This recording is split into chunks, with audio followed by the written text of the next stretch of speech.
उरफा औलियाउल्लाह मौत को जब याद करते थे तो कम से कम हफ्ते में 1 मरतबा कब्रिस्तान जाते थे। मुझे सीव्यू जाने का टाइम है, मुझे 2 घंटा ड्रामे देखने का टाइम है, तो मेरी जिंदगी की एक्टिविटी बताती है कि आखिरत की मेरी जिंदगी में कोई वैल्यू नहीं है। ईरान के बहुत बड़े इस्फहान के आलिम दीन, इनकी रूटीन थी कि ये हर शबे जुमा कब्रिस्तान जाते थे, और कब्रिस्तान में एक छोटी सी मस्जिद और हुजरा था, वहां पूरी रात इबादत करते थे, अल्लाह को याद करते थे, आखिरत को याद करते थे, जो सफर अबदी है उसको याद करते थे। कहते एक दिन जब मैं उस कब्रिस्तान में पहुंचा और नमाज तहज्जुद पढ़ी, शबे जुमा के अमाल बहुत ज्यादा है मफातिह जनान में, खुद जब आप फलसफे नमाज तहज्जुद क्या है कि जब नमाज वितर में आप कुनूत में खड़े हो जाते हैं, क्यों कहा गया मुर्दों को याद करो, 21 मुर्दों को, ताकि कम से कम 21 जो दुनिया से तुम्हारे दोस्त अकरबा के तुम्हारे जहन में हो। जब वो 21 गए हैं तो एक दिन आएगा 22वां भी मेरा नाम होगा। आज मैं उनको याद कर रहा हूं, एक दिन एक मोमिन आएगा अपनी नमाज के कुनूत में मुझे भी याद करेगा। पर मैं अगर अंबिया की सफों में शामिल होना है, अगर हमरा और हमसाए अंबिया बनना है, तो आदत बना दो अपनी नमाज इशा और नमाज मगरिब के दरमियान 2 रकत नमाज वहशते कब्र पढ़ा करो, किसी न किसी मोमिन के लिए। ए खुदा, दुनिया में कहीं पर भी कोई अली वाला गुजर गया है, ये 2 रकत नमाज वहशते कब्र पढ़ता हूं, एक दिन ये वहशते कब्र मेरे ऊपर भी तो आएगी ना, एक दिन मुझे भी तो लेटा कर चला जाएंगे ना, तो यकीनन कोई ना कोई फिर आपके लिए भी क्या करेगा, नमाज वहशते कब्र पढ़ेगा। तो फलसफे नमाज तहज्जुद है। कहता मैं रात को नमाज तहज्जुद पढ़ रहा था, उसी दिन रात को एक मुर्दे को लाया गया, उसी मस्जिद के साथ ही गुस्ल खाना था, वो जो मुर्दाशूर था, मुर्दों को धोने वाला, उसने धोया, मुर्दा मेरे सामने रखा और उसको कफन बांध रहा था। मैं अपनी नमाज में मशगूल था। कहते यहां मैंने नमाज खत्म करके सजदे में गया तो मुझे अजीब चीखों की आवाज आई, आहो बुका की आवाज आई।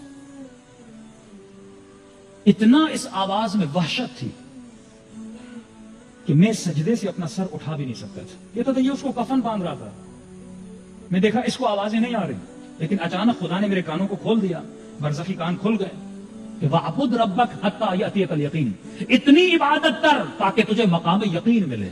मकाम यकीन का क्या मतलब? इल्मुल यकीन, ऐनुल यकीन, हक़्क़ुल यकीन।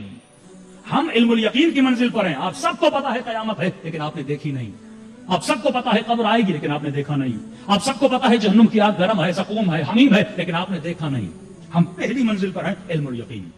दूसरी मंजिल है ऐनुल यकीन, आंखों से देखो। आखिरी मंजिल है हक़्क़ुल यकीन, यकीन रासिख़ हो जाता है। हज़रत इब्राहीम जैसा नबी कहता, खुदा मुझे दिखाओ तुम जिंदा किस तरह करते हो, मारते किस तरह हो। तो जब इंसान देखता है यकीन रासिख़ हो जाता है। तो जो इबादत कसरत से करता है, यकीनन खुदा ख्वाब के जरिए से, किसी न किसी मंजर के जरिए से उसे यकीन दिलाता है। अब जब यकीन आता है, इसके अमल में हद से ज्यादा मजबूती आ जाती है। कहता मैंने नमाज पढ़ी, वो कफन बांध रहा है बड़ी नरमी से, उसे पता नहीं लग रहा, लेकिन ये आवाजें मेरी कानों तक आ रही थी, वहशत भरी आवाजें, दर्द भरी आवाजें, गोया किसी पे आजाद किया जा रहा हो और वो बंदे खुदा चीख रहा था। कहता मुझसे बर्दाश्त, मेरी दिल इतनी थी, मैंने कहा मेरा दिल फट जाएगा, लेकिन उस वहशत ज़दा आवाज के नतीजे में मैं मुझसे खड़ा नहीं हुआ जा रहा था। मैं आवाज देकर उस कफन बांधने वाले को कहना चाहता था मुझे उठाओ और कमरे से बाहर लेकर जाओ, लेकिन वो मेरी आवाज सुन नहीं रहा। धीमी से उसने मेरी आवाज सुनी, उसने किबला रुक जाइए, मैं कफन बांध लूं, आपको ले जाता हूं। कहता उसने मेरी आवाज नहीं सुनी। बड़ी मुश्किल से मैं वहां से उठा, उस कब्रिस्तान से बाहर गया। 40 दिन मैं अपने घर में बीमार पड़ा रहा, 40 दिन, सिर्फ एक मुर्दे पर अजाब को देखने के बाद। अब तसव्वुर करें, जिसने ये देखा हो, क्या वो कभी अल्लाह की नाफरमानी करेगा? क्या वो कभी गुनाह करेगा? नहीं। और ये कब मिलता है?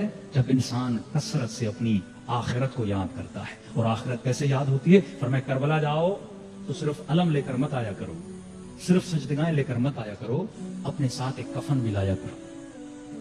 अहले बैत का वतीरा था। इमाम ने जो लिबास जनाब दैबल को दिया, उसने कफन समझ के अपने साथ कब्र में रखा था। तो फरमाया हर शबे जुमा अपने कफन को देखा करो।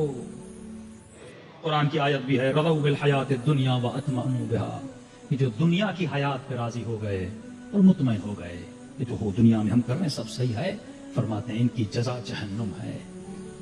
हाँ? लेकिन जो जिंदगी ऐसी गुजारे जैसी अली इब्न अबी तालिब ने गुजारी, जनाब सैयदा के शोहर बने, लेकिन अली ने ऐसा जुमला नहीं कहा। हसनैन जैसे बेटे मिले, मेरे आका अली ने ऐसा जुमला नहीं कहा। फुस्तु बिरब्बिल काबा की आवाज दी कब? जब मौला के सर पे क्या लगी? ज़रबत लगी। शीरीन तरीन लहजा, सबसे लज्जत आवर तरीन लहजा अहले बैत की जिंदगी का वो था جب ان کی روح پرواز کر رہی تھی، کیونکہ وہ لقاء اللہ کی منزل پہ جا رہے تھے۔ یہ شوق انسان کے وجود میں ہونا چاہیے کہ زندگی ایسی گزاروں کہ سر جب سرانے پہ رکھا جائے مجھے علی بن ابی طالب کی زیارت نصیب ہو جائے۔ صلوات پڑھے محمد و آل محمد۔